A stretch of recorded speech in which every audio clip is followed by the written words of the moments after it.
আমি গর্বের সাথে বলতে চাই যে এই এনায়েতুল্লাহ আব্বাসের মতন একজন ধান্দাবাজ পীর সে নিশ্চিতভাবে রাজাকার। এনায়েতুল্লাহ আব্বাসী বলেন, চরমোনায় পীর বলেন, তারা সেই অর্থে সবাই রাজাকার এবং এই ব্যাপারে আমার বিন্দুমাত্র দ্বিধা নেই তাদেরকে রাজাকার বলতে, তারা যেদিনই জন্মগ্রহণ করে থাকুক না কেন।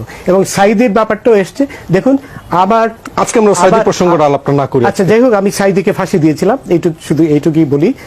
তোমাদের পয়সা দিয়ে দেবো। আচ্ছা ঠিক আছে, ও পয়সা আমি দেবো, আমার ভাই বোন দেবে, আমি দেবো।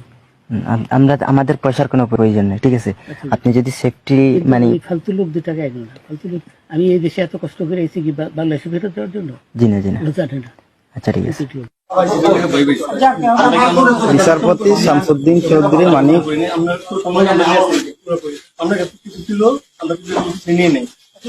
আচ্ছা ঠিক আছে, ওকে কোন সমস্যা হলে বলবেন, আপনি কেন বলেন পালন করবেন না, ঠিক আছে? আপনি পালন কেন না পালাবো, আমাকে কেউ মারবো না, কেউ মারবে না, আপনি বলবেন গাড়ি জনম না আমরা থাকবেন জনম পাসপোর্ট ওই ব্যাগের ভিতরে দেখেন তো আছে কিনা, পাসপোর্ট ওইটা নিয়ে আমি ই করতেছি নাকি? পাসপোর্ট তো হারাই লাগছে বলছে, তোমরা কাপড় লাগাও না, তোমাদের পয়সা দিয়ে দেবো। আচ্ছা ঠিক আছে, ও পয়সা আমি দেবো, আমার ভাই বোন দেবে, আমি দেবো। আমরা আমাদের পয়সার